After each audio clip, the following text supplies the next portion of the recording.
screenshots out of this video. Guardians of the Galaxy 3 Volume 3 came on the 2nd of this month. Birthday's next month. But overall, I just want to give my thoughts on the movie. I just watched it like a day or two ago. Yeah, roughly a day or two. But overall, I enjoyed the movie. I say people should watch it, but let's talk. Let's go over it. I do feel like the movie dragged at a certain point, similar to Volume 2. Like in between the whole, they get done killing the thing that eats the batteries to meeting Ego. It's just like it was a period between that where it just like felt like a drag. But in this case, it's even a little worse than that. Where it kind of just starts, especially after the whole holiday special. I've never seen this special, but I do know what happens in this special. But and I feel like it's just kind of like start. There's no like real lead up. There's no Rocket's birthday, or this entire time he's been lying about his birthday, or today is actually his quote unquote factory date. But not much happens. Star-Lord is still spazzed out drunk over the whole Gamora thing. Okay. And they are coming back to nowhere to put the sign up and everything like that, and it just more or less just goes into the whole Adam Warlock just shows up. So we never see Adam Warlock come out of his cocoon or anything. He just shows up, and you would expect it to be the perfect time to see the Guardians jump somebody, just have by attacking at once, at least half the team. But no, it's just a bunch of 1v1s, 3-1s. It's first Adam versus Nubia. Nubia goes down. It's supposed to be like this brutal thing, the music. I don't know if I just become immune to like the generic movie type thing, or just like I become immune to the whole emotion. But I don't feel like I just feel like, well, it's just movie for movie's sake. It's just movie with the whole movie and thing. And then he fights Drax, and he started to really beat on Drax. And like in some period of time, Rocket get injured in between this whole thing. I can't remember exactly when, but I think it was like it was after the first showdown with Nubia, and then Drax shows up, and they start punch Drax, and just, oh my gosh, he's hurting him. It's just, and look at the crowd there. They just can't look at it anymore. Remember the whole thing with Planet Hulk, where when Hulk fought Beta Ray Bill, but it's just like, unlike that, the first hit is just like, oh my gosh. Instead of like, oh yeah, beat him, Hulk, beat him. Whoa. You can stop now. He keeps going. You can stop now. He just keeps going. He's an animal. But and eventually, Nubia just walks up and stabs Adam Warlock, and he goes down. That's the end of it. There's a few jokes. The guy, he got the Yondu's mohawk, but it was teased that he was able to control it. But in this movie, he just treated it as a joke, and that's it. The entire movie, he doesn't really do anything with it until the end. But even then, we'll get to that. So I didn't know to make Cosmo a woman, a female dog. I was never informed of this. Okay, but overall, Rocket gets injured, and we gotta go help him because he got a fail safe, and we gotta go back to our mate Rocket so they can root the fail safe, so they can properly bring Rocket back. And we'll be able to properly, but like this, with the whole fail safe, if they try to operate on Rocket since he's injured, he'll die. It'll be like it was just like destroy his heart or anything, it'll kill him. So in this case, they get the fastest cage from the people who made him, on which they find out from Nubia, Gamora, and the Ravagers that was made by I think they call it Ori Corps. It's like a corporation who do genetic experiments. And that's where we get snippets throughout the movie with the whole Rocket flashback, and with that, it's just, I don't know, I think they should give a little bit more time to it. It's not like I didn't, feel anything bad for the character, like with Lila, Teefs, and, Floor. But it's just, but you don't really get to see how horrifying the experiments are, at all, towards any of them. So the rabbit is quite disturbing, looking like a spider, but it's just Rocket comes in, he says his first words that he hurts, and next thing you know, they're playing around. Next thing, he's with the High Evolutionary. Not Herbert Win. Wait, yeah, I think it is I think it is Herbert Win, the High Evolutionary. And Rocket solved this code that he wasn't able to with the whole genetic experiments because he's trying to create his own perfect Earth. But the animals he forcibly evolved into humanoids keep coming out as barbaric savages. But Rocket cracks the code, in which I don't see what the use so much science talk because I didn't know what half of that stuff was with potassiums and increase this and increase that. I'm not like a dumb individual, but it's so much science talk to a level where I could not comprehend what they were saying. I could recognize a few words, but then there's other things where just like I don't know what the hell this is. Is it a negative? Not really, but it's just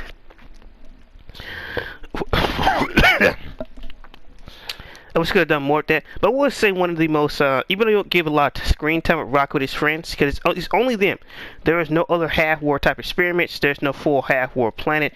Or Rocket comes from a half-war where it's a bunch of rockets like him. It was like a support animal. It's nothing like the comic books. It's just 4 from batch 89.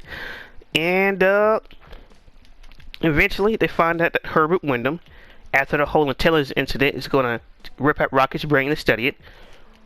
And in the past, and they gotta escape. Now other ones did not believe him at first. Oh, we're gonna be a part of the new world with Herbert. We're gonna be a part of everybody else, the new people. Rocket's like, no, they're gonna kill us. So he makes a key card to unlock the door. Only one problem is just where did he get all these scraps? Where? On which he had the same card earlier in the film. But I didn't notice it, but he was looking at something earlier when he was putting on his music and before Adam Warlock busted the window. Because when he first hits Rocket, Rocket's alright. But the second time, after he throws down Nubia, he sees he's actually hurt. But, because like, I don't see where he get all these scraps from. They're just laying around in the room, and it's just, they were just there this entire time. You didn't think about just, hey, let's open up the doors and just play around a little bit when we're not here just earlier? Just... Okay. They open the door. You see Rocket and Lily hug. They're just friends in this one. I don't have no problem with them just being friends, but they're good friends around here. And after doing this whole hug thing you see in the trailers, she gets shot by the High Life in this thing. He's like, oh, I expect you to do this. Now the reaction Rocket gives, it is quite sad, because he just there is no dramatic type thing. He just literally just busts out yelling. And he literally can't do anything. And Floyd's like, I think she's like, you gotta leave it behind or something. I couldn't really hear what she was saying. But eventually that turns into pure rage. That yelling thing is just yeah. There's certain levels of emotions where it's just like, well, darn. It's like the English dub damn, what's his name? Not King Ryu. It's the father of Rebecca. When he found out that Scarlet died, he's just, boy, that's some crime right there. So he attacks the High Life Revolutionary. I don't see why he showed up to stop this whole escape thing. Since you know you're gonna need Rocket in his brain, and you're just gonna incinerate the rest of them. I don't see why you just show up there by yourself with no security. But he calls it for security. Rocket just goes to violating and mauling this man. The 2 guards show up.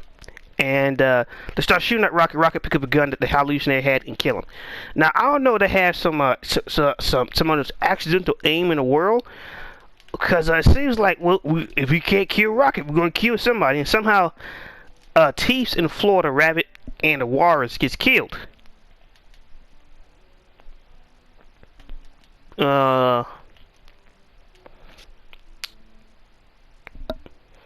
I would have expected when they saw him, they would have moved out of the way or did something, but no, they die, and just Rock about himself.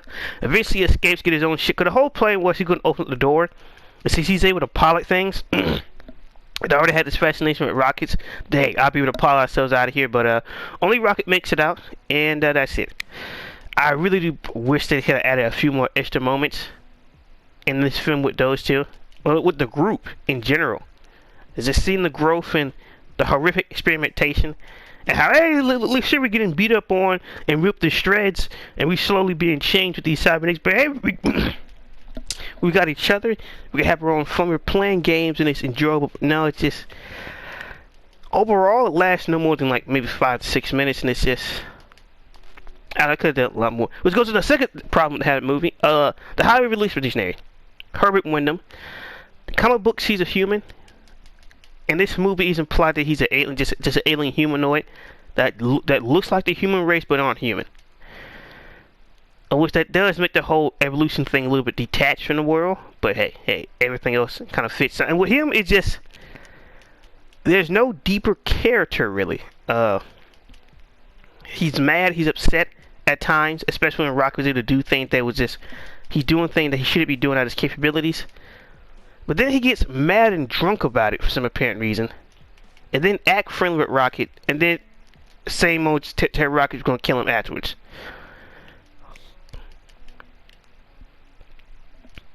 And then the time when he does elaborate how I want to make people perfect, and there's no God when he when his main question like what he's doing to us in the film, it's just like oh my God, there's no God. So that's why I stepped in. And it's just like there's no extra level of explanation on which if he was from Earth and be like it's sad how people are able to get controlled so easily, or people want to throw away their own personal security, and how they just the world, the Earth, the way it is a waste of a dying planet because the people want it to be. Only thing they have to do is make one small change in their life, but no, they don't want to do it. It's too much work, and they prefer someone else to control everything else in their life. But on my planet, it'll be perfect. It'll be how it's supposed to be. It will be because you already got the imagery where on the half world of the planet that how evolution they've created, it's already have him as a Statue of Liberty. So why not just be that? But I don't know. They could have added more to his character than that. More. They make a hilarious RoboCop joke, but I don't know. They could have done more, especially with his own personal morals and goals there. Just I don't know if a lot got left in the cutting room floor, cause he got hired because the way he played the guy from Peacemaker, and he just I don't know. Especially when he still looks normal, they could have done more with him, really. Especially with his explanations and everything. But no. Which goes to another problem I had with the film: Adam Warlock. Adam Warlock has about a good 3 to 4 minutes into the film. I don't know if they recorded more or not. Arguably, he should not have been in this movie at all. I prefer him not to be here. Then to be Drax 2.0, he gets stabbed. He goes back to the Sovereign, those people who were made by Herman Winham, by the High Evolutionary, who was sent there to kit Rocket by himself. Why not just attack it all together? Why just send one man? And the High Evolutionary is fully aware of this. He's just like, well, you failed. You're supposed to be the pinnacle of your people, and you failed. And then you got Adam like, well, it hurt. I'm hurting right now. What does this hurt? He's like that for the entirety of the film. He pretty much got the Drax treatment. But even though Drax has some intimidating moments, Drax has had more things throughout the trilogy of films, even though he's just a moron in this film. But with Adam, there's just nothing. He's just there. What type of powers he got? It never goes in detail. You see it for a few moments, and then when he's about to go full power, it just nothing. Similar to how Gamora saves Adam Warlock earlier, still try to attack him. But then when Groot saved him, why did she save him? Well, Drax, like Groot, said that everybody deserves a second chance. Overall, besides from saving Star-Lord, there was no real point of Adam being in this film at all. So he was hyped up to see Adam. Just no. No. But there are some good moments. The reason why I said Drax, the movie wasn't interesting. It's just I don't know. It's just I don't know. Had like some generic feeling tones. Well, the music trying to make you feel emotional, or this. Yeah, it's not about the pacing, the editing of this film didn't feel right, especially at the beginning. And then it kind of picks up where after that escapes from that whole Orville corporation, in which that whole Star-Lord Gamora thing got irritating real quick, and how he kept trying to, well, it's just like my Gamora. Shut up. Let it go. After the second time, you should have just let it go. And they escaped from that place. But hey, the code is not enough because the code is not there. Because when they found that the Guardians was coming towards the headquarters, well, another Orville Court place that was like, She probably pulled that code from there, and they did. And then with this guy that was mean to Rocket, but he didn't really do anything. He just, see, he had an attitude and threw him into his cage, but it wasn't like anything where he's just like he's a part of the whole torture thing. But now we gotta go to the real Hub Wyndham headquarters, which is on Half World, and that's where we get the whole Ammonauts. Now, somebody say what type of interaction you're gonna get out of these characters? Those Half World humanoids? Not much at all. Aside from that ball joke, that's all you're gonna get. And then with Star-Lord, the magnificent plan. All right, we're walking into a trap. It's not a trap. It's a face-off.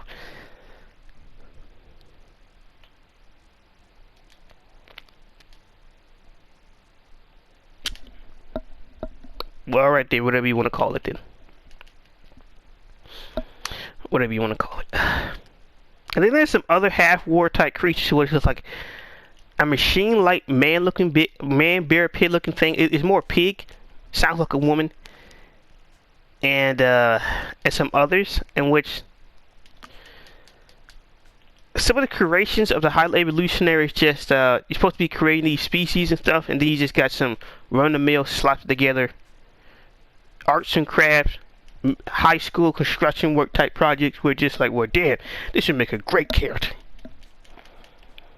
Just alright then. But Star-Lord confronts him. He starts to explain some of his plans. Star-Lord's just don't really kissing with a group, and Star-Lord shooting the place up. But in the meantime, Drax and Mantis and Gamora are supposed to be there at Rocket, and Drax like, well, I don't trust it. Let's go after him. And which Mantis is also a disappointment in this film. It's just like Draxon is just kind of just there, and it's just there's like some heavy flanderization of film where it's just like stripped down to the basics. And she gets blamed for everything to the point where Nubia even says she doesn't do anything. Okay, similar to Drax, which is helping you beat up Adam Warlock, but you know he's stupid and he's dumb, and he's against your whole argument. So this is how we get to this argument. Drax don't trust the whole face-off because there's a Star-Lord group going up there, even though Star-Lord told him to wait and watch the ship because the new Gamora cannot fly this damn thing at all. So when they depending on them for a crutch, Drax like, hey, let's go after them after all. Because also it wasn't just group Star-Lord. If Nubia was also there, they wouldn't allow her on the ship because she got the weapons built into her body. So it's just like, hey, security risk, whatever, and you can't see him, whatever. So that's why she's waiting outside. So when Drax shows up with Mantis, because he treats Mantis into a dirt bike on which he knocked the guy off, and they're just like, oh, where are we going? We're going back to the ship. We're going for a short ride, and he takes off. And in the meantime, when they leave, the High Evolutionary sends one of his, you remember the Reapers? You ever seen the Marvel Comics, the Reapers and X-Men? It looks like a bunch of them. You know, I was missing the whole arts and craft looking thing and the whole pig thing. How it's like half soulboard. There's a lot more of them, but the pig actually has a name, like Wendy or something. And it looks like the Marvel Comics Reapers that kind of showed up in the movie Logan, but not really. How it was half cyborg, just replaced with animals. He sends one of them to go get Rocket. On which, while doing that, beats up Gamora some, Adam Warlock shows up to get Rocket as well, because if the Sovereign fail with Adam Warlock, he's going to kill off the entire people. And he's just like, oh, Wendy, let me get this one. I got Rocket. No, I got Rocket. We're on the same side, you dope. Well, I need the credit on this one. And Wendy's not going for it, and he decapitates the cyborg pig. Outright just kills her.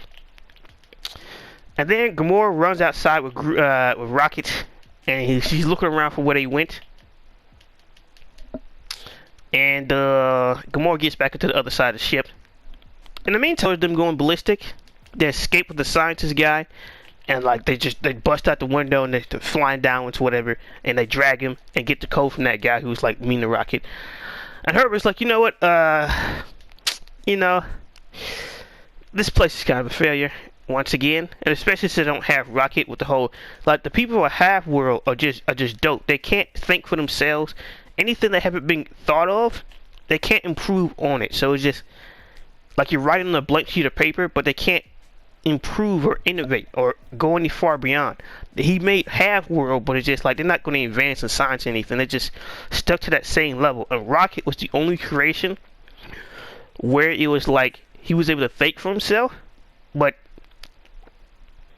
which now I think about it goes into some questionable science. So if Rocket was the only one who was able to think for itself, as a scientist, you didn't come up with a hypothesis chart when you was working on them. You didn't use the scientific method to, you know, retrace your steps. Cause he never implied he tried to make another rocket and it failed. That never happened. It's never implied of that. So it's just, all right then, buddy. It's just like, you know, all right, we got to start all over, because even with the whole quote-unquote perfect world, we have people getting beaten in the street over drugs. So, all right then, and like Nubia or somebody else bring this up like later in the film, but he's like, we gotta let this place go. So he started to unroot his big ass ship from the planet, which set off a bunch of bombs, started to blow up everything. So Gamora gets into the ship, and when Adam Warlord realized, like, hey, this place is blowing up, he tried to go save, like, the Sovereign, the one who woke him up, that woman who's in the second film. She gets killed. Adam flies back, and he passes it out because of the whole damage type thing, in which, whatever damage tolerance he got, who knows. And that's when he ended up getting, like, strapped down to the table inside the ship. But on other news, when Drax meets up with Nubia, they think Star-Lord and them are still on the ship. They're not on the ship. Like I said before, they jumped out the window with the science guy, and Groot glide them down. So you pay attention to the figure. That's the reason why Groot got wings, is from one scene.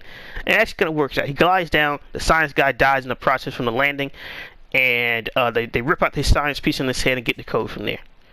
So in the meantime, Gamora's flying the ship. She's flying with some Style 60 controls and everything, garbage.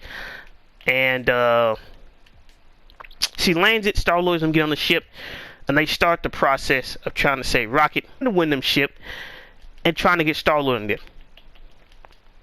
Talk about some miscommunication there. So everybody gets off the planet. Rocket is saved in the process. It does seem like he was going to die. He goes to this heaven-type place. He meets Lila, Teeps, and Floor. And it gets to the point where he's just like, well, you know, it's not really working. And Star-Lord is actually doing CPR on him. And that kind of brings it back in life, like, not your time yet. And it's just, I would have preferred, before they even got close to each other, something like a Deadpool 2 type of thing. She would have set her whole thing there instead of the whole full reunion, and not being to see Teeps and Floor. But it's all a personal thing. But Rocket's back. He's alive. He's breathing. He's all right. And that's where you find out, hey, where's Doobie in there? Get on the comms. Oh, we're on the ship. And that's when they catch about Herb and Wyndham. After realizing there are a bunch of children that he's going to use to mutate on this new planet he's going to create. And that's when Herbert Winter's like, alright, it's time to stop playing games. I actually really do need Rocket to fix these simpletons. And I'm going to see the coordinates. You know what to do, Star-Lord. Hey, Star-Lord get alright, he just cuts off the communications. So, in the meantime, I remember that guy who got Yondu's Mohawk and Cosmo, because there was a whole running gag at the film that he won't say that Cosmo is a good dog. And I did enjoy this cameo of Howard the Duck, of all things, of Howard the Duck's playing cards with him, and he was just like, for the sake of all that is holy, can you just please say Cosmo's a good dog, for you won't keep bringing this up? No, oh come on, man, what's wrong with you? Arguably one of the best scenes of film, but I started looking in contact with them for the whole final battle. Everyone went about there in space, and that's when you find out, like they split up the Guardian ship, and that Herbert Wyndham actually have more men, like Wendy, that cyborg pig. But he don't send them to go get Rocket at the beginning of the film. He just uses it as a last means type thing. Also, by the way, Adam Warlock is still unconscious on the ship, so that's why. Now we do it. So they break off into mini ships from the main ship, which is the new feature of the new ship. And because when the whole reason that whole card scene existed, because Peter Quill contacted in the brain nowhere, since it's actually a moving ship now to the Herbert Wyndham location, where they can blow a hole into it and get the smaller pieces of the Guardian ship inside the Herbert ship, and it works. Wyndham sitting out his attire kind of gets distracted and traumatized by seeing them, but he don't know these people. They're just new experiments, and it's just, I'm pretty sure it's open like an old wound, but it should be nothing serious. Shouldn't be. And They get inside the ship. Now, in the meantime, over time, the battle continues, and Herbert's like, you know what, yeah, forget it, kill everybody. Get the raccoon and kill everybody. And it gets up to a certain point where his own team turns against him, his own scientific teams. And hey, take this information and tell everybody to stand down, retreat, and return to the ship, because we can't waste all these resources on trying to get one raccoon where we destroy all our future projects. And around this time, this is where he explains before that, like, hey, I need Rocket because these simpletons are too stupid to innovate anything in themselves. And if someone haven't already thought it, they're just basically stuck on base level. There's no innovation. There's no further intelligence. It's just, well, everything's just the way it is, and that's just the way it is. And like Rocket, who built things from scratch and everything like that. And that's when he obliterates his entire team and just tell everybody to push forward. So in the meantime, there's another big fight in nowhere. Adam Warlock breaks out, attacks the Guardians, and he gets caught up into a ship explosion, and then he's KO'd until he shows up later, about to go quote-unquote full power, passes out, and just gets saved by Groot. So by this time, when Herbert killed his own people, he more or less said, you know what, the 3 prisoners, just open up the doors. And that's where you get to see those. He has some more of those battery-looking guys from the beginning of the second movie that Drax and them was fighting. And they start to attack Drax and them. It seems like they're going to escape. They get surrounded. And Mantis is like, well, maybe they're not trying to hurt us. They're scared. He's like, huh? And she eventually they calm down to connect head to head. And they're great guys. So when Star-Lord and them lands inside the ship, they're kind of just already escaped and on top of them and riding them.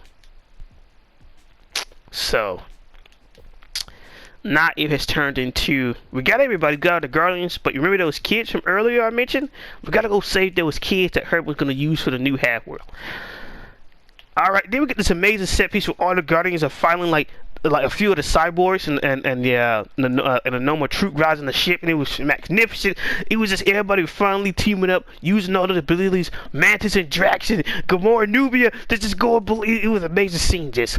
And some of these guys to that good night, they had to beat them down again. People getting electrocuted. Amazing set piece. So they split up. Rockets and Nubia is gonna fix the flight controls, and everybody else gonna try to save the children. In which Drax can speak the children's language, and it just be like, you know, Drax isn't stupid. Whatever, man. And it says that Batista believes he's gonna kill Thanos and have it stolen away by Iron Man. Just, and it was just Tony Stark dying was not an emotional moment, but it is what it is. I've watched some other person review, but it doesn't matter. But Nubia was able to get to control the flight controls because Herbert blew them up. But Nubia was able to use her cyborg arm that Rocket made her. And once we find out, it was never said in the movie, but apparently that's what happened. And Rocket goes on to find good old Herbert. So as everybody's leading the children out of there, Rocket was able to, when he goes to go find Herbert, and he's looking through like these the new animals that are there, he's seeing some more of his what Rocket used to look like, some of his own fellow test subject. And they classify him as raccoon, but in the comics, Rocket was never a raccoon. He was just a species that looked like a raccoon that was just experimented on. But they actually called him raccoon. So it's not like anywhere in the movie. Like, why did he get upset when he's called rodent or monster? He's never really called a monster until like the end. In real time, never in a flashback. And he's never referred to Herbert or anybody as a rodent. So a whole outburst in 2014. No one knows what he's talking about, man. No one knows what he's talking about. But, they all fight Herbert, on which he's not really giving any type of powers besides from this force light type of thing. And early he was in a flashback, he was using a gun. So they kind of jump him, beat him up, and Gamora rips his imitation face off, on which that's why Star-Lord cracked that RoboCop joke from earlier. You see what Rocket actually did to him in the flashback and how you and we're back. And he just kind of leaves him there. So at least I would have expected, hey, let him take some type of form of cybernetic from him. No. And also, where did they get the new Guardian suits? I don't know. Similar when they were attacking the Ouroboros Corporation head thing that was inside this. I don't know what the whole organism's called. It's inside some organism, and you get some people call it the Among Us reference. I don't know if I'll go that far to call it that, but it is. They are wearing those colorful suits. There's like a joke made, but where to get the new Guardian suits where they're all blue? Nobody know, man. Nobody knows. Maybe they mentioned the movie. I don't recall any mention of it. So Rocket's like, everybody's like, oh, we gotta leave. But Rocket's like, no, there's still animals and innocent things on board. And this is where we get the final last jump. They're all running back. They gotta go get it. They gotta go get up. The animals all escaping is right. Because nowhere to save the children, nowhere connects itself to that whole blue and tear for Starlord and then on land. So they connect the eyepiece, the gun into there, and they go sending people back and forth. So I think Starlord goes back for his music, something like that, and it's late, and it shuts off. Like the two things start to disconnect. Cause Herbert Wyndham's ship is blowing up, and he gets stuck in space. Now somebody say whatever happened to his space boots. Somebody say what happened to his helmet is gone. There's no new updated helmet. He just kind of freezes in space. I don't recall his helmet ever being broken. It's in a second film. So where is it?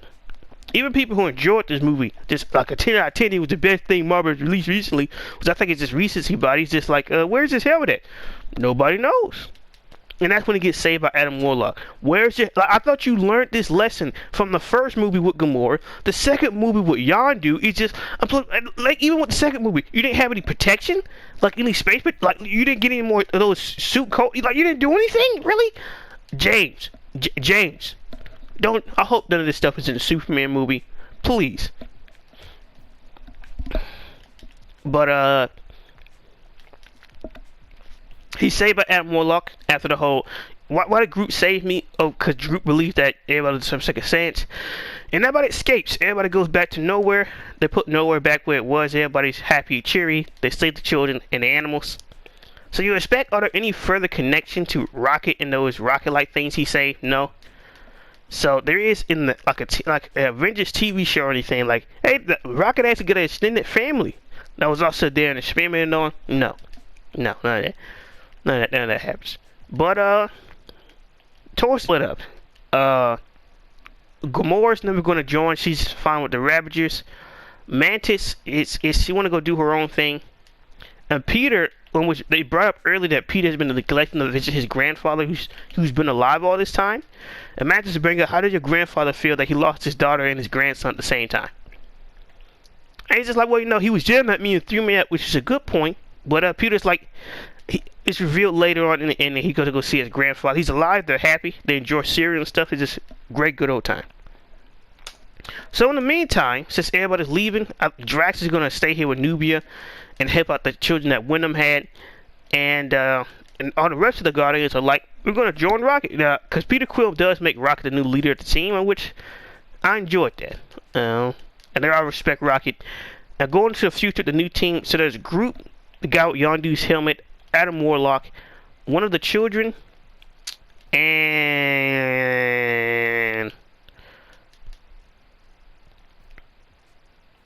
oh, the little pet thing. They get some type of pet somewhere in the film. I don't know where it comes from, but you saw in the trailer that brown looking thing.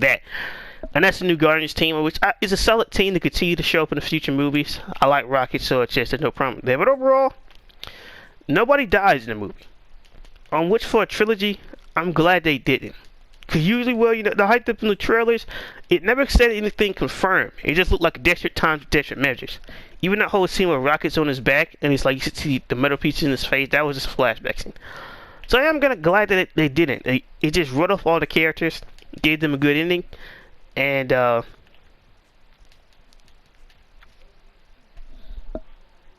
didn't hear anything. I gave them a good ending, and it just kind of move on for them. I'm glad that no one gets killed. To have a good story, not everybody needs to die. But then again, if the stakes was like some type of abnormal type things, like this will be the biggest or baddest, they've never seen anything like this before. Just I don't know. I'm glad they was able to end it without killing anybody. Overall, it's a solid movie, but it's just I don't know. It kind of drags and it kind of picks up in certain parts later on in the film, and it's just. The High Evolutionaries, it's just, somehow he's more forgettable than Ronan the Accuser. on which arguably Rowling had more character than Herbert does. Okay, whatever you say. But I will say this. If you want a comic accurate Adam Warlock with comic accurate storylines, but it's adapted into its own special, just play that. That's not a joke. I'm dead serious. If you want your fictional proper Adam Warlock, if you want the characters to be kind of like the movies but more like the books, but still have that movie influence, just play the game. Solid game, solid story. At first I was iffy with the Star-Lord gameplay. Star-Lord gameplay is amazing. You get the interaction. There actually are multiple different endings. So somehow I got the best ending. Towards the end, it's just like, no way, nah. That is the only reason I held off on replaying the game. If I want to get the exact same experience, but the game is amazing. When you get to the end of that game, it's something special. But Adam Warlock is better. It has a more better solid storyline. And if you want your Guardians fix after the movie, since this is going to be the last Guardians film, at least directed by James Gunn, just play the game. It's a solid game, amazing story.